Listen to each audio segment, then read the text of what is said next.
You know what we need? We need someone who smokes while they cook. That'd be an Italian mother. No, but I'm talking about Dushka. You know, somebody who gets Marlboro ultralight ash into the bolognese. Yeah, but you don't taste it. Someone's made with love, Dylan. Yeah. Someone's like, there's something like cyanide-y about it. You know, like, that's the anchovies. And they're like, oh, that's what that is. You know, I never cook with those.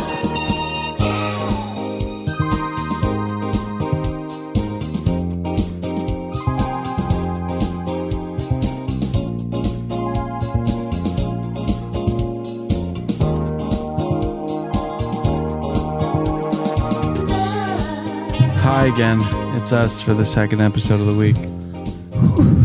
You know, some people like steel workers. You know, we got a lot of steel workers that are big fans of us recapping this. They're probably like, what are these two bitching about? They just sit their fucking asses on a couch and watch a television show. We're not unionized. You know, you guys get to fucking go beat the shit out of people with pipes and stuff, politicians and stuff. Right. We don't get to do that. No, we just watch stupid reality TV. Yeah, and we send nasty emails to Bravo PR.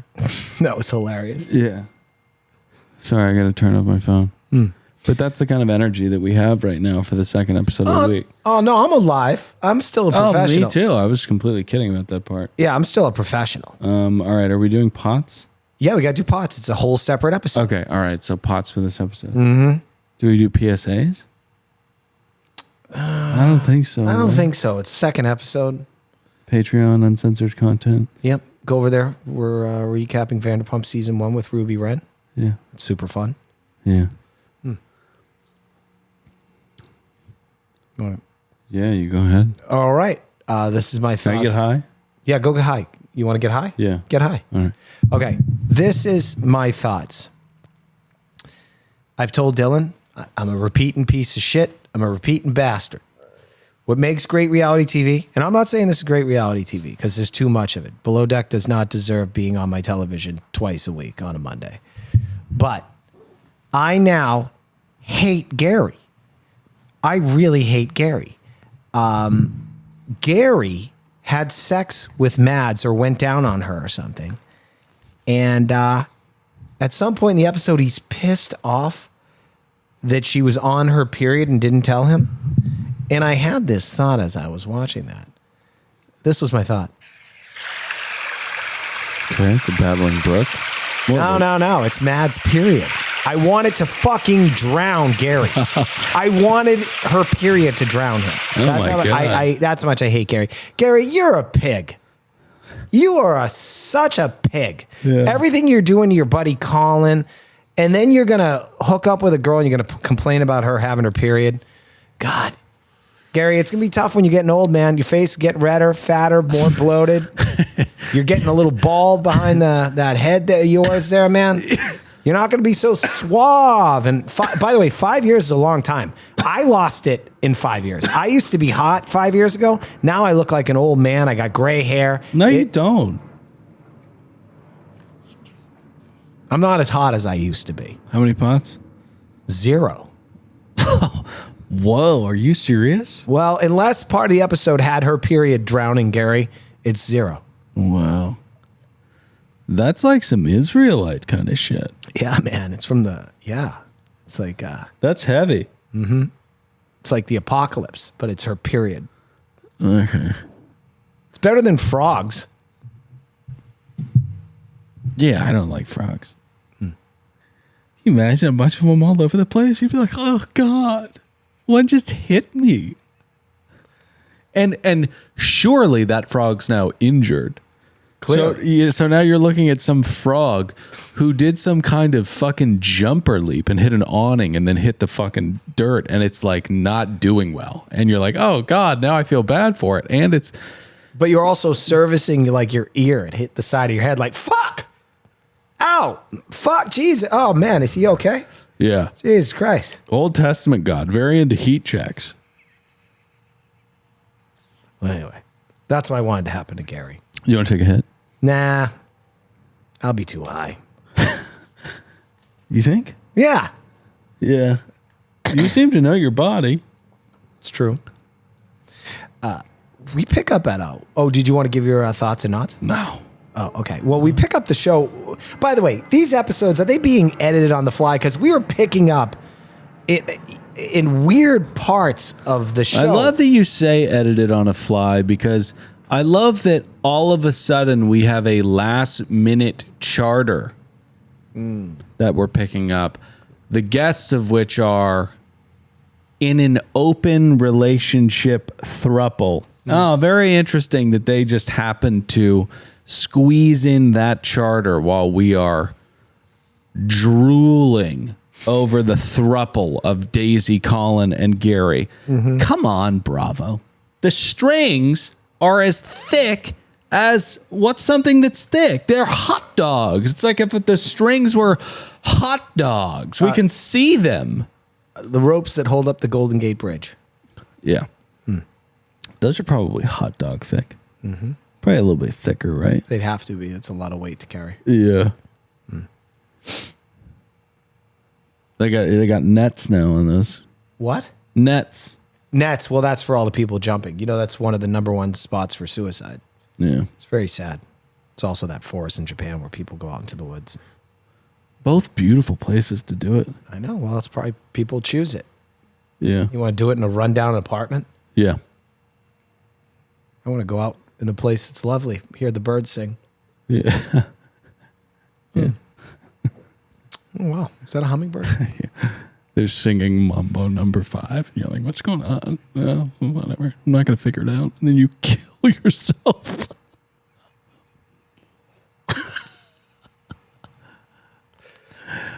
Well, anyway. So speaking of singing songs, we begin with that Lizzo song, Truth Hurts.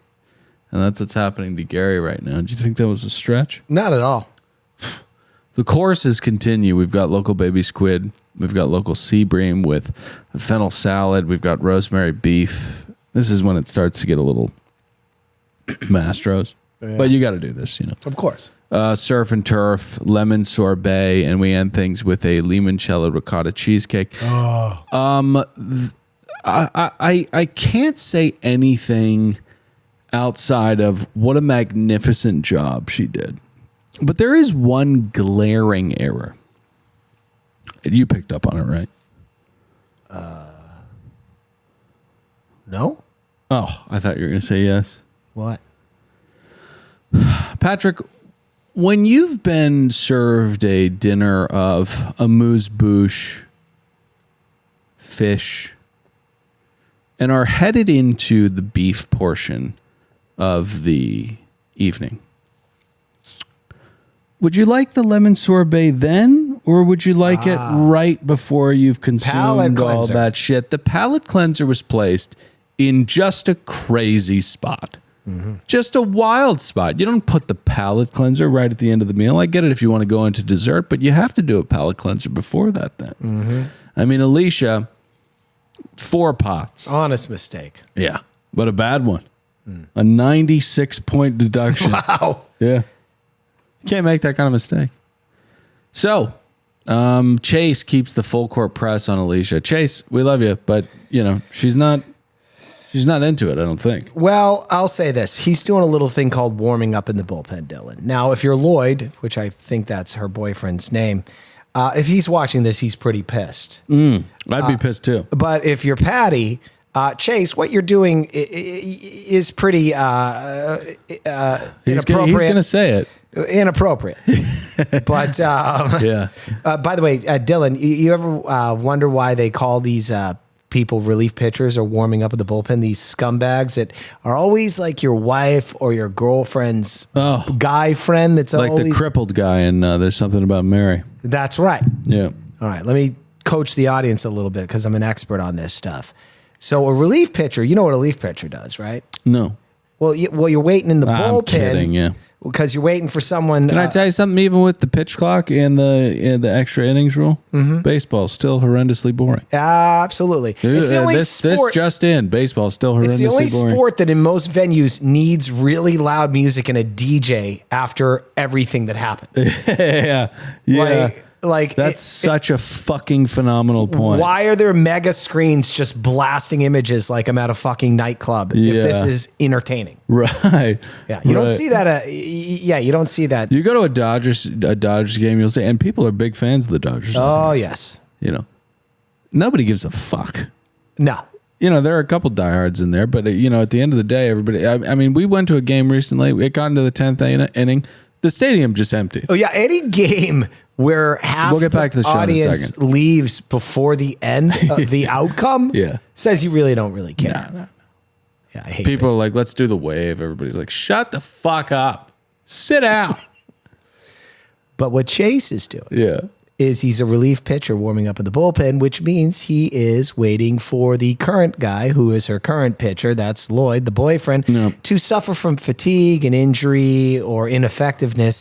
And he will wait, lying in wait. His job entails to be ready to take over for not his fellow teammate, but Lloyd, to fuck up. And the concept is he will be taking his place immediately following his failures. I wonder if any of the other relief pitchers pull like a Commodus and stab them before they go out. Oh, I'm sure they do. You know what I mean? Yeah, back in the day, they were probably like, hey, you want to smoke some weed or something? Yeah. They used to let those players do that. Vince Scully's like, it seems as though he's bleeding on the right. We'll check on that after the break. Anyway, last note on Chase. Chase, you're going to hell for what you're doing right now, but I appreciate the C-Rat storyline. Next morning. Full big hugs behind that back from Gary. Oh. This is the kind of shit that's like, never mind the face push into the kind of rapey kiss in the corner. That's, way out of line. But it's this stuff. This is how I hug my wife in the morning when I go in. It's like, don't fucking touch her like that. And hey, Days, maybe don't bring your hands up and hold on to his forearms like you're on the monkey bars when you're into Caelan. Now, I don't know if she did that or not, but I can see it in my mind's eye. Now, my wife said something very mean. So this is coming from my wife, Cherie. So do not attack me or Dylan for this. My wife says she has... Why would they attack us? Because we didn't say it. No, my wife did. She says Daisy has homely girl syndrome. Oh, God damn it. Fuck. God damn it. That's really mean. I know, but it's my wife, Cherie, and she's mean.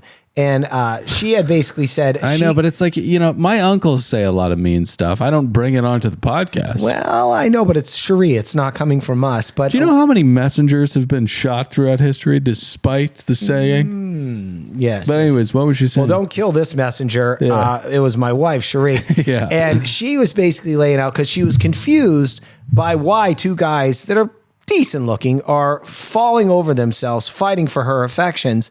And she had deduced that the reason Daisy loves it is because she's never gotten this kind of attention in her entire life. Well, I mean, it was just like, I'm so grossed out by everybody. Like Daisy in the last episode walked into Colin's room.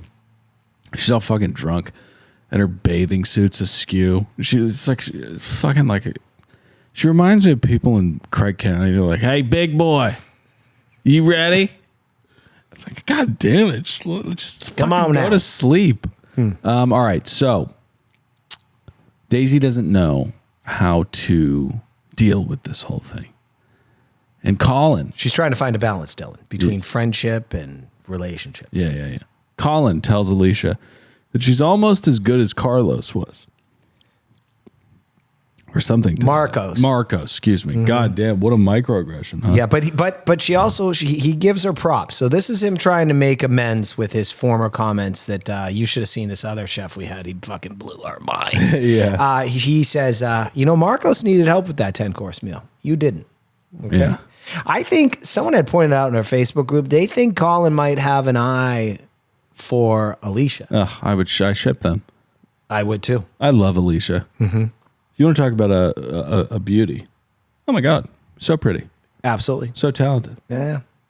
What'd you say? Yeah, like that. Well, I think she needs to thwart off the advances of Chase a little bit. Oh, okay. Everybody wants a hug every once in a while. Yeah, we all need it. We all like to flirt a little bit, but don't let it cross the line. Chase has got wrinkles on his balls. Yeah, I think babies have wrinkles on their balls. Yeah, they do. It's a real revolting part of the body. Well, that's why women aren't visual like us. They're more emotional. Like, we don't get naked and they say, oh my God, I want to fucking bang this guy. Yeah, we have wrinkly balls. Right. The only time the balls are cute is when it's really cold and they like get kind of like tucked up and all cute and little and stuff. That's right. Yeah. Hey, so the guests do the water toys, and I noticed a little thing, and I hope this doesn't affect our interview with Rob and Brian. Yeah. I forget which one of you it is, but one of the balder guests has a map tattooed on his back from Waterworld. It will help them find land. Some guy has a horrendous tattoo on his back. Really? Yeah. It looks like that little girl in Waterworld, you know? Yeah. What happens in the end of that movie? They find land. So it's time for the guys to get in Speedos. I don't know what I would do if one of these guys asked me to apply sunscreen to their back, which is when I think we see the tattoo. Yes, that's right. I think I would say no. You can't say no. You can't? No. I think you can say no. I think you have to have sex with them if they ask. If you were a sea rat and this guy was like, I'd like for you to have sex with me, what would you say? Well, you can't say no, so you'd probably fuck the guy, right? Yeah. Blow him or a hand job or something. Yeah. Anything and everything for that 2,200 euro, you know? Never seen that much money in my entire life. Okay. So we get a lot of fun. Meanwhile, Glenn puts a rag down the disposal. I think he's trying to hide something. It's possible. There's like a chunk of a femur in there, and he's figuring if we get the entire thing just pulled out of there and replaced, thrown in a fucking dumpster, it'll be better for everybody. Because these blades are getting worn down, trying to chip through the fucking calcified remains of a whore I killed. You know? So, Alex and Gary chat. yeah, Alex and Mads and Gary chat. And She only wants him when she's drunk. yeah, that's it. Alex wishes he could save her. To which I'd ask Alex, and do what, pussy? Wow. Do what? Yeah.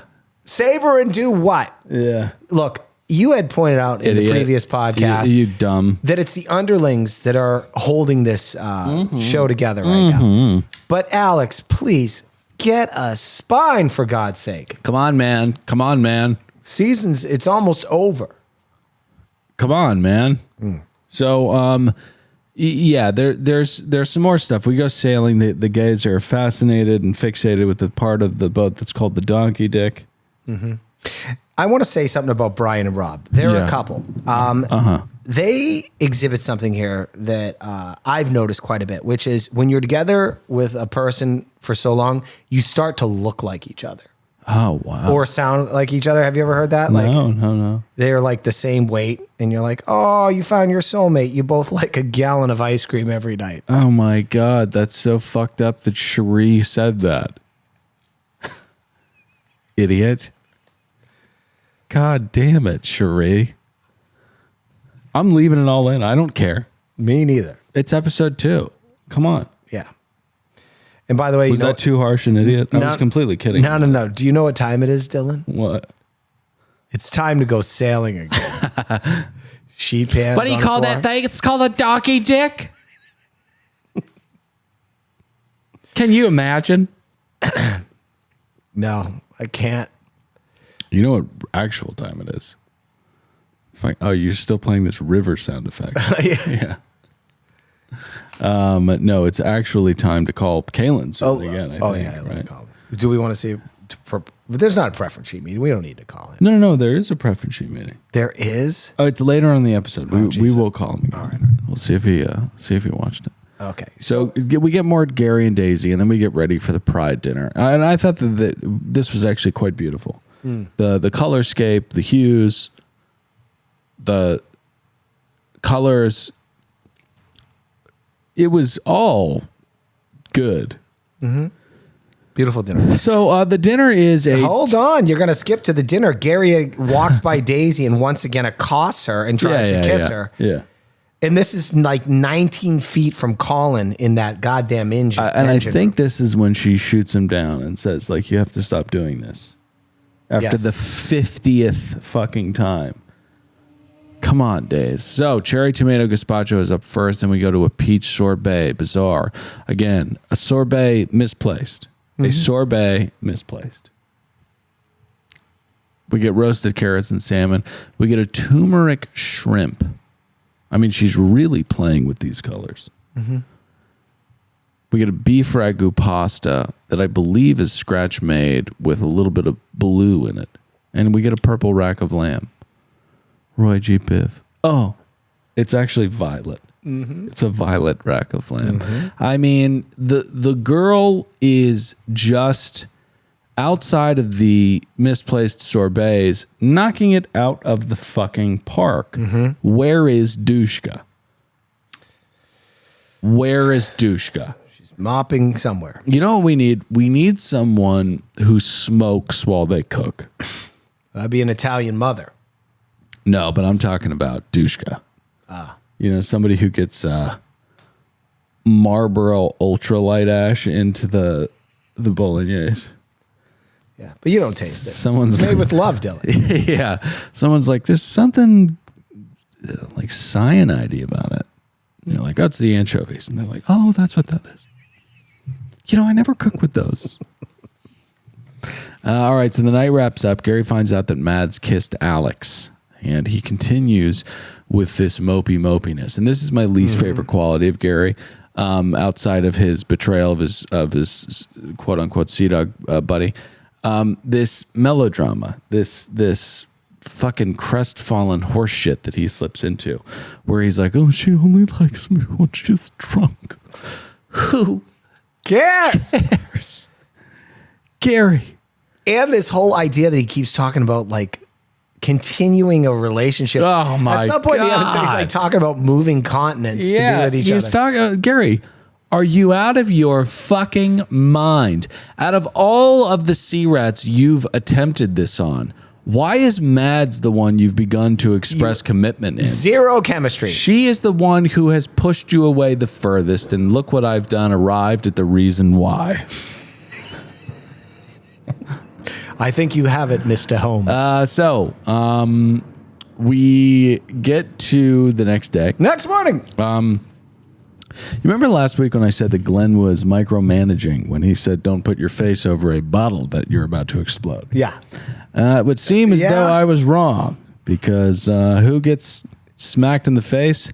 None other Then Lucky. the target of death himself. What an insane name her parents gave her, given how she'd live her life out. Yeah, and they knew that something Jumanji-like had gotten out of the board and was coming for her, but they still called her Lucky. Sick puppies, those. They were tempting fate. Yeah. Death's like, I'll show you. I'll make it slow. You called her fucking Lucky, huh? Okay. Yeah. Okay. Yeah. Yeah. Anyway. Right. Guest depart. It's like it would have happened earlier if they hadn't named her that. Right. If her name was Angela, it would have been the Ferris wheel. Yes. Folds in half. She's in the middle of it. Very gory. Absolutely. But now it's going to be this whole thing where it follows. To every corner of the earth, to every corner of every room, it follows. Yes. All right, so let's get to the tip. Oh yeah, Brian gets emotional when he leaves. Brian and Bob were they were so sweet. I can't believe they were. God, they should be upset that they were made to look out like they were going to be complete assholes, and they ended up being absolutely lovely. Lovely. Yeah, you know what I've noticed is the people that drink the most are the biggest pricks. People that know their alcohol and they'll have a glass of wine with dinner. Yeah. Yeah, they're the nice ones. Right. Yeah, exactly. Well, anyway. Yeah, those Indian folks that were fucking sucking on tobacco wrong. Yeah, it wasn't spicy enough for them. Drinking till 4 or 5 o'clock in the morning. Mm-hmm. Was that this show? Yeah. Okay. Mm-hmm. All right, tip meeting. Lots of accolades by Glenn. He loved it. Team really stepped up. I think this is the biggest tip we've ever had. Biggest tip of the season, 100%. Yeah, 30K. 30K. 29 euros. 3,200 USD. You sons of bitches. Bad news, though. Next charter starts tomorrow.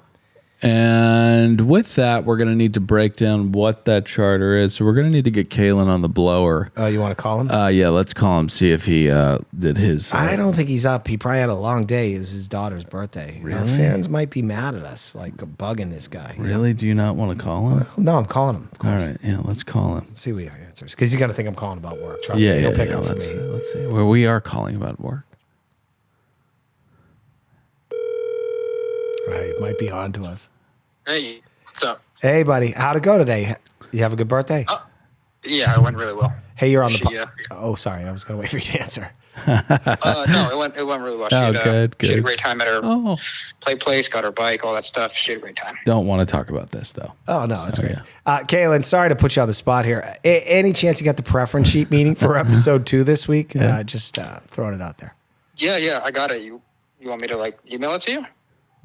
No, do it. Yeah, you just... right now? Yeah, man. We're doing this again. Okay, hold on. Let me get my laptop. Okay. All right, we'll buy you some time. All right, great. See, now this is Dylan. This is what I'm talking about. This is the work ethic. Yeah. No, He did the preference sheet. I know he did. He's got a tremendous work ethic. The kid is just... I mean, after a day that he's had...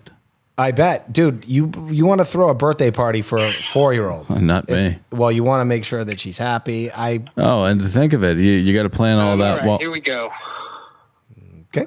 It is charter number 8. There are 6 guests. Oh. The primary is North Carolina's top realtor, Brian Guarnieri. So, Caelan, that's episode 1. Yeah. Episode 2. Oh, episode 2. No, I did not do episode 2. Oh, rats. Damn it. Here, can I have the phone for a second? All right, no. Caelan, whatever Dylan's going to say to you, I love you. I'm sorry we bugged you on your daughter's birthday. I love you, kid. I'll see you tomorrow. Let me just talk to him really quickly. Hey, Kay. Yeah. How you doing, dude? Oh, I was doing pretty good. Yeah, that's good. Yeah. Hey, I called you a little bit ago. Did you get that? I did not get that. Oh, that's odd. Of course that's really odd, yeah. Pat called you, though, and you answered, though. Well, it's work-related. What? All right, happy birthday, Caelan. How could that have gone any other way? The young man, his daughter's birthday. We should not have called him. No, we should not have called him. That was not right of us to do. I feel bad. You know what else is not right to do? What? Have as many children as he has. My God. You're not going to solve the population collapse on your own, dude. It's impossible. This is cyclical. It's bigger than you.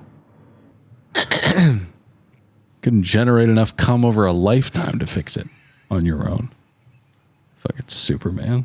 We're not leaving this in, right? What do you mean? Of course we are. It's the second episode. Let's get to the notification, and it's going to be bad. It's going to be bad, C-Rats. This notification is that they are picking up another charter tomorrow. Now, I said the strings are as thick as hot dogs.